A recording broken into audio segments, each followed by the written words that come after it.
बाहेरच्या राज्यातून आलेले, खास करून त्यांची भाषाशैली आपण पाहिली की आपल्यातील लोक सुद्धा बाहेर जातात, राहतात आणि वेगळ्या पद्धतीने एक आपलं वलय निर्माण करतात. म्हणजे महाराष्ट्राच्या या मातीमध्ये जी राहणारी जी आपली लोक आहेत, म्हणजे महाराष्ट्राच्या मातीचा सुगंध हा देशभर पसरलेला दिसून येतो. म्हणून आपली लोक विस्तारित झालेले आहेत, विस्थापन झालेलं आहे आणि जीवन जगण्याचं कौशल्य लोकांनी प्राप्त केलेलं आहे. हे खास करून आता या ठिकाणी दिसलं. डॉक्टर बाबासाहेब देशमुख यांनी सांगोला भागातून, आम्ही पंढरपूर भागातून आणि माढा मतदारसंघाचे अभिजित पाटील साहेब यांनी शुभेच्छा दिलेत. खास करून आजचा दिवस महत्वाचा होता म्हणून या ठिकाणी आज वाढदिवस साजरा होतोय. पण सगळ्याच्या साक्षीनं सांगतो की पुढचा वाढदिवस हा आमच्या या ठिकाणी पंढरपूर भागामध्ये नानांचा पालकमंत्री असणार आहेत, गोरे साहेब असणार आहेत, 2-3 आमदार असणार आहेत त्या भागातले, आणि मोठा वाढदिवस 57 झाडं लावून या ठिकाणी आम्ही घेण्याचा मानस त्या ठिकाणी स्वीकारलेला आहे. हे तुम्हाला सर्वांच्या साक्षीने सांगतोय. आज या ठिकाणी नानांचा वाढदिवस करत असताना 2 मुलं त्यांच्या पाठीशी आहेत. एक मुलगा पुण्याला सीए म्हणून काम करतो आणि दुसरा इथं या ठिकाणी शेती आणि सर्व भाग सांभाळतो. त्यांना शुभेच्छा आमच्या सर्वांच्या आहेतच. अरे जीवनामध्ये काय प्राप्त करायचं असतं, खऱ्या अर्थानं वाढदिवस कोणाचे गाठले जातात? लहान मुलांचे गाठले जातात, मध्यमवर्गीय म्हणजे जे आज बघतो आम्ही डीजेच्या तालावरती नाचणारी पोरं बघतो आणि तलवारीनं केक कापणारी सुद्धा आम्ही पोरं बघितलेत आणि त्यांना अटक झालेली आहे या वाढदिवसाच्या माध्यमातून. पण आज ज्या माणसानं आपल्या सामाजिक कार्यातून, एक भक्तीच्या परमेश्वराच्या माध्यमातून ज्या माणसानं नाव कमवलं, त्या माणसांचं नाव आहे भालचंद्र धायकुडे साहेब. आणि खऱ्या अर्थाने त्यांनी नाव कमवून लोकांच्या विकासाचा ध्यास घेतलेला आहे. हे तुमच्या आमच्यासाठी आहे. अरे काय असतं समाजामध्ये, 1-2 झाडं लावली होती, माणसानं आपली मुळं भक्कम कशी करावीत? 2 झाडं लावली. तुम्ही शेवग्याचं झाड हे उकरड्यावरती येणार किती दिवसाचा विषय असतं, ते झाड परत आपण रानात आणलं, रानात आणल्यानंतर त्याला औषध उपचार केले, ते झाड मोठं केलं आणि ते वाढवलं आणि त्याचं उत्पन्न घेतलं. पण त्याच्याबरोबरच दुसरं बांबूचं झाड लावलं. त्या 2 झाडामध्ये स्पर्धा चालू झाली. पहिलं वर्ष गेलं, शेवग्याच्या झाडानं शेंगा द्यायला चालू केलं, पैसे मिळायला चालू झाले. पण ते बांबूचं झाड फक्त वाढतच होतं. पाणी टाकलं का कुठंतरी किंचित 1-2 इंच वाढायचं, पण त्याची वाढ जास्त होत नव्हती. पण ते शेवग्याचं झाड 1 वर्ष गेलं, पाणी घालायला गेलो, ते झाड तेवढंच बांबूचं. शेवग्याचं झाड 2 वर्षानं नष्ट झालं. 3ऱ्या वर्षी सुद्धा परत ते कापलं गेलं, परत वाढलं. पण ही अशी अवस्था होती. पण या बांबूच्या झाडाची अवस्था 10 वर्षांना अशी दिसून गेली की शेवग्याचं झाड मुळासकट नष्ट झालं, बांबूचं झाड वाढतच गेलं. त्याची आकाशाची स्पर्धा निर्माण झाली, जगण्याची स्पर्धा निर्माण झाली. त्या झाडाला वर्ष झाली होती 57 पूर्ण. त्या झाडानं, त्या बांबूच्या झाडानं 57 लाखापेक्षा जास्त उत्पन्न दिलं होतं. शेवग्यानं फक्त 10 लाखाचं उत्पन्न दिलं होतं. बांबूच्या झाडानं काय केलं, पहिल्यांदा वाढीसाठी आपली मुळं भक्कम केली आणि ते झाड उभं राहिलं, आकाशाची स्पर्धा करायला लागलं आणि शेवग्याचं झाड आयुष्यातनं नष्ट झालं. म्हणूनच आज 57 वर्षापूर्वी 57 वर्ष ज्या माणसानं आपला मानस पूर्ण केला ते म्हणजे भालचंद्र धायगुडे. हे खऱ्या अर्थानं बांबूच्या झाडाप्रमाणे अजून वाढतायत. आपल्या मुलांना, आपल्या गावाला आणि समाजाला विकासाच्या मार्गाने घेऊन जातायत. हा विकास आम्ही पाहतोय. म्हणून आज सरडे गावामध्ये त्यांचा, आज महिलाही उपस्थित आहेत, सर्वांच्या वतीने या ठिकाणी वाढदिवस साजरा केला जातोय. लहान मुलं उपस्थित आहेत. हा खरा विचाराचा वारसा जपला पाहिजे. म्हणून मी पहिल्यांदा सांगितलं की वाढदिवस कोणाचे साजरे केले जातात, की अशा माणसाचे जे समाजामध्ये चांगलं कार्य करतात. अरे मुंगी सुद्धा, अरे तिला बुद्धी किती असते, मुंगी केवढी असते. जर या जगामध्ये जर मुंगी थांबली तर जग 100% नष्ट होणार. तुम्ही लक्षात घ्या, आयुष्यामध्ये मुंगी कधीही थांबत नाही. 24 तास तिचे हातपाय चालू असतात. मुंगीला बुद्धी केवढी, मुंगीचं डोकं केवढं, पण कोणत्या डब्यात कोणत्या फळीवरती साखर ठेवलेली आहे हे तिला निश्चितपणे माहित असतं. आणि दुसरी गोष्ट, मुंगीला कधीही दिसत नाही. एक गोष्ट लक्षात ठेवा. तरी सुद्धा शाळेमध्ये जाणारी मुलं कधीही रांगेत जात नाहीत, पण ज्या मुंगीला कधीही डोळ्यानं दिसत नाही ती मुंगी मात्र एका रांगेत जाते आणि बुद्धीने सुद्धा खूप हुशार असते. म्हणून आपल्या मुलाबाळांना सुद्धा जसं नानांनी आपल्या मुलांना शिकवलं तशी सुद्धा तुमची मुलं जीवनामध्ये यशस्वी होण्यासाठी काहीतरी आपण धडपडलं पाहिजे, काहीतरी केलं पाहिजे. हेच जीवनाचं समरस आहे. म्हणून मी प्रत्येक भाषणात किंवा बऱ्याच ठिकाणी आज महिला आहेत जाताना एक त्यांना गोष्ट सांगून जाणार आहे मी. खऱ्या अर्थानं जी माणसं डोक्यानं चालतात ती देहापर्यंत पोहोचतात. नेहमीच उदाहरण आहे माझं. आणि जी माणसं पायानं चालतात ती अंतरच कापतात नाना. खऱ्या अर्थानं एक खेकडा होता आणि कोल्हा होता. कोल्हा खेकड्याला म्हणाला तुझ्यात दम असेल तर त्या नारळाच्या झाडाला सर्वात अगोदर कोण शिवतोय बघूया. अरे खेकडा म्हणला कशाला शाना झालायस, ससा झोपला होता तुला माहित आहे का, शर्यत कुणी जिंकली होती माहित आहे का, कशाला माझ्याला नादाला लागतो.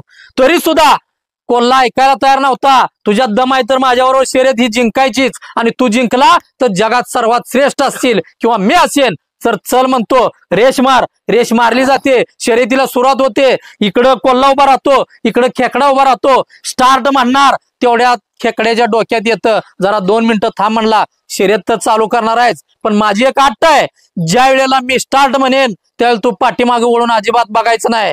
मी ज्या वेळेला स्टार्ट म्हणेन त्यावेळेला तू कोल्ह्या मागे वळून बघायचं नाही. त्याची तयारी असते. आणि स्टार्ट म्हणाला, शर्यतीला सुरुवात झाली, नारळाचं झाड समोर आलं, उडी मारणार. त्यावेळेला खेकड्याला माहित होतं एकदा तरी ना आला मागे वळून बघणार. आणि तेवढ्यात त्यानं मागे वळून बघितलं, खेकडा कुठंच त्याला म्हणजे मागं त्या बाउंड्रीवर तिकडच दिसला स्टार्टच्या रेषेवर. आणि आता मी शर्यत जिंकले, झाडावर आता उडी मारायची. तेवढ्यात त्यानं झाडावर बघितलं तर खेकडा झाडावर बसला होता, उड्या मारत होता. मी शर्यत जिंकली. म्हणून जी माणसं डोक्यानं चालतात ती देहापर्यंत पोहोचतात, जी माणसं पायानं चालतात ती अंतरच कापतात. त्याचं डोकं त्यानं चालवलं होतं. मी स्टार्ट म्हणेन तेव्हा मागं बघायचं नाही. आणि त्यानं मागं बघितलं नाही. आणि त्यावेळेला त्यानं जुबेदार त्याच्या केसाला नांगीनं पकडून ठेवलं होतं. हे बोंबलत घेऊन पळत होतं, झाडापाशी गेलं, ही मागं बघणार. त्यानं मागं बघितलं, शेपटी नारळावर झाली, उडी मारली आणि या खेकड्यानं शर्यत जिंकली होती. नाना ही शर्यत अगदी खेकड्यासारखी तुम्ही पार करत आयुष्याची 57 वर्षे जिंकलेली आहेत. खऱ्या अर्थानं जीवनाचा यशस्वी मार्ग तुम्ही स्वीकारलेला आहे. अशाच पद्धतीनं प्रत्येकानं आपलं जीवन यशस्वी करण्यासाठी धडपड ही जीवनामध्ये राहिली पाहिजे, म्हणून पुढे झालं पाहिजे. शेवटचं 1-2 मिनिटं घेऊ का? घेऊन जाता जाता माझ्या महिलांसाठी मी सांगतो, आपण बाळाला जन्म देतो. बाळ जन्माला आल्यानंतर खऱ्या अर्थानं कोणतंही बाळ जन्माला आल्यानंतर हसत जन्माला येत नाही, रडत जन्माला येतं. हे लक्षात घ्या. जी आई आपल्या बाळाला जन्म देते, बाळाला जन्म दिल्यानंतर आपण म्हणतो हॅपी बर्थडे, बाळाचा वाढदिवस साजरा करतो. पण APJ अब्दुल कलामांनी सांगितलं, अरे बाळाचा वाढदिवस साजरा केला जातो पण जे बाळ जन्माला येतं आल्यानंतर ते बाळ ज्यावेळी जोर जोरानं रडायला चालू करतं त्यावेळी आयुष्यामध्ये पहिल्यांदा आई जोर जोरानं हसायला चालू करते.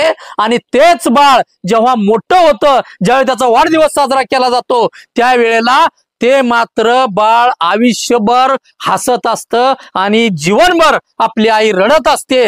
हे दुःख देण्याचं भोगण्याचं काम आईच्या नशिबात असतं. म्हणून नशिबामध्ये या गोष्टी तयार करत असताना जी आई आज समाजामध्ये बघतो, आज किती फॅशनेबल जीवन आहे तुमचं. आज सिटीमध्ये गेला, शहरामध्ये तुम्ही गेला तर पाहता काय परिस्थिती आहे. शहरामध्ये गेल्यानंतर फॅशनेबल बायका, फॅशनेबल तुमचे पती पत्नी आणि त्याचंच अनुकरण ही मुलं बाळ करतात. एक आई अशी होती, बाळाला जन्म दिल्यानंतर त्या आईनं काय केलं पाहिजे हे खास करून तुमच्यासाठी सांगतो. आईनं जन्म दिल्यानंतर आपल्या अंगावरचं दूध आपल्या बाळाला जोपर्यंत आई पाजते तोपर्यंत त्या बाळाच्या अंगामध्ये सकस गुण उतरतात. जी आई आपल्या बाळाला आपल्या अंगावरचं दूध न पाजता एखाद्या शेळीचं दूध पाजते त्यावेळी ते बाळ समाजामध्ये एका गुंड प्रवृत्तीनं वागतं. कारण त्याच्यामध्ये बोकडाचे दुर्गुण वावरलेले असतात, त्याच्यामध्ये शिरलेले असतात. अशी गुंडगिरीची प्रवृत्तीची जर मुलं तुम्ही निर्माण करत असाल तर आपल्या जीवनामध्ये अर्थ नाही. का तर ज्या प्रत्येक आई ज्या बाळाला दूध पाजते त्याच्यात सकस गुण असतात. जी आई आपल्या अंगावरचं दूध न पाजता एखाद्या बाळाला एखाद्या शेळीचं दूध पाजते, कशाचं पाजते, त्यावेळेला त्याच्यामध्ये सकस गुण उतरत नाहीत. ही पहिलं अनुकरण आपण केलं पाहिजे आणि समाजाला सुधारलं पाहिजे. आई काय असते रे? आई म्हणजे कोण असते? एखाद्या बाळाला बलाढ्य निर्माण करण्यासाठी झटणारी समाजातली एक महत्वाची स्त्री असते. एक आई होती, वडर समाजाचं मी एक उदाहरण सांगतोय, वारंवार प्रेरणा देणार. एक आई होती आणि रस्त्याच्या कडेला खडी फोडत होती. दगडावरती एक एक हातोड्याचा घाव घालत होती. हातोड्यानं दगड फोडत होती आणि दगड फोडता फोडता 5 वर्षाचं बाळ त्या आईचं ओरडतं, आई मला भूक लागली ग, मला काहीतरी खायला दे ना. माझ्या पोटात आग पडले ग. त्यावेळेला ते बाळ ओरडत असतं. आई म्हणते 2च मिनिटं थांब बाळा, आणखी एक दगडाचा ढिगारा फोडते आणि ढिगारा फोडल्यानंतर आपल्याला 100 रुपये मिळतात. त्यातलं मी तुला एक बिस्किटचा पुडा आणि तुला दूध देईन बघ, त्यावेळेला खा ना बाळा. त्यावेळेला ते बाळ परत ऐकत नाही. आई मला भूक लागले, काय तर खायला दे ना, आरडाओरडा चालू असतो. तेवढ्यात तिथूनच एक लाल दिव्याची गाडी त्या ढिगाऱ्यापासून निघून जाते आणि निघून गेल्यानंतर आई कुणाला तर विचारते, अरे या लाल दिव्याच्या गाडीतनं कोण गेलं? त्यावेळेला तिथं जो सुपरवायझर असतो, ज्या रस्त्याच्या कडेला काम घेणारा ठेकेदार असतो, त्यावेळेला तो म्हणतो, अरे दुसरं कोण नाही, अरे तू काय दगड फोडणारी, तुला काय अक्कल आहे? त्या लाल दिव्याच्या गाडीतनं कलेक्टर गेलाय. कलेक्टरालाच भाग्य असतं की त्या लाल दिव्याच्या गाडीत बसू शकतो, तुमच्यात भाग्य नाही. त्यावेळेला ती आई चटकन परत आपल्या हातातला हातोडा ठेवते आणि ते 5 वर्षाच्या पोराला म्हणते, बाळा तुला मोठं झाल्यावर तुला सुद्धा असंच बघ या लाल दिव्याच्या गाडीतनं फिरायचं आहे. अरे 5 वर्षाचं पोरग ज्याला काय कळत नाही, वडील समाजाचं, अरे त्या पोराला कळत नाही तरी सुद्धा ते पोरग टणकन उडी मारतं, शाळेत न जाणार पोरग, आणि आईला हळूच म्हणतं, आई काळजी करू नकोस ग, मोठं झाल्यावर मी सुद्धा असंच लाल दिव्याच्या गाडीतनं फिरून तुला दाखवेन. आईला आनंद होतो. आई परत ते हातोडा उचलते, एक दगड फोडायला सुरुवात करते. एक जोराचा गाव आनंदानं म्हणते, अरे माझं पोरग कलेक्टर होणार आहे, लाल दिव्याच्या गाडीतनं फिरणार आहे. त्यावेळेला त्या दगडावरती घाव घालते, त्यातली एक कपडी उडते आणि पटकन जाऊन त्या बाळाच्या 5 वर्षाच्या पोराच्या आरपार उजव्या डोळ्यात जाऊन घुसते. आणि घुसल्यानंतर ते पोरग ओरडायला चालू करतं, आई बघ ना काय झालंय. रक्ताच्या चिळकांड्या उडायला लागतात आणि उडायला लागल्यानंतर, आई मला वाचव ना ग, माझ्या डोळ्यात कपरी घुसले. पोरग ओरडतं, अरे कोणी काय करू शकत नाही, अरे रक्त सांडायला लागतं. आई ओरडते, हातातल्या बांगड्या त्याच दगडावरती फोडते, अरे याच हाताने मी घात केला, माझ्या बाळाचा मी डोळा फोडला, अरे मला जगायचा अधिकार नाही आहे. त्यावेळेला कोणतरी जवळ येतं, अरे त्याचं रक्त सांडायला लागलंय, अरे पोरग जगतं का नाही. कोणतरी 108 नंबरच्या गाडीला फोन करतं, कुणीतरी अँब्युलन्स बोलवतं, लाल दिव्याची तिथं अँब्युलन्स येते, त्या गाडीमध्ये त्या बाळाला टाकलं जातं आणि दवाखान्यामध्ये घेऊन जातात. त्यावेळेला ती आई तिथं पडलेली असते, तिला चक्कर आलेली असते, अरे बाळ माझं जगतंय का नाही, याच हाताने मी घात केला, माझ्या बाळाचा मी डोळा फोडला, मला जगायचा अधिकार नाही आहे.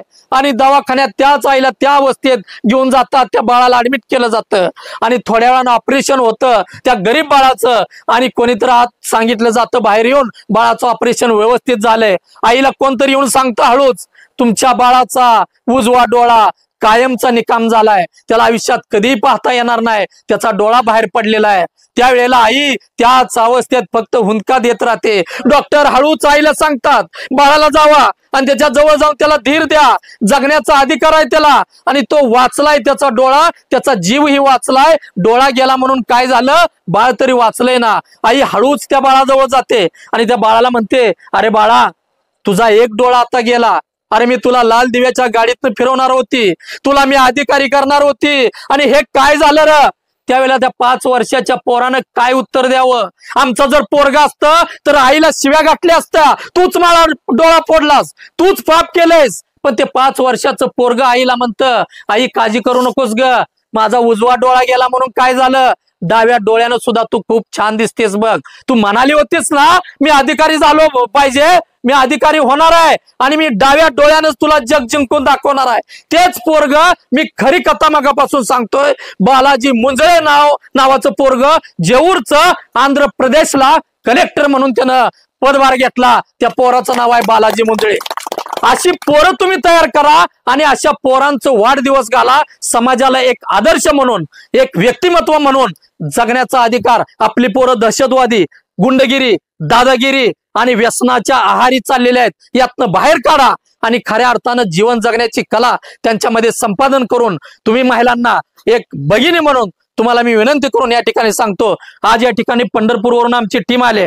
या ठिकाणी कोण माजी सरपंच डॉक्टर सुधाकर मारनवर, बालाजी पाटील, माझे मित्र संजय कारंडे यांनी सुद्धा, आज शेतकरी येतो, 1 ते 1.5 एकर जमिनीवरती उदरनिर्वाह करतो, पण 13 गावाला आज मला अभिमानानं माझा एक भाव म्हणून सांगतो, 13 गावाला 2018 साली ज्यावेळी दुष्काळ पडला होता, चिमणीला सुद्धा प्यायला पाणी नव्हतं, त्यावेळी अर्धा फुटावरती 50 फूट उंचीवरती माझ्या बरोबर तो साथीला बसला. त्यावेळी भाई स्वर्गवासी गणपतराव देशमुख हे आले, त्या आंदोलनामध्ये उडी घेतली आणि 13 गावाला पाणी दिलं आणि अक्षरशः जनावरांपासून सामान्य माणसापर्यंत 13 गावामध्ये आनंद फुलवण्याचं काम हे आमच्या टीमने केलं. त्याच्यामध्ये त्याचा सुद्धा सहभाग आहे तो माझा मित्र संजय कारंडे.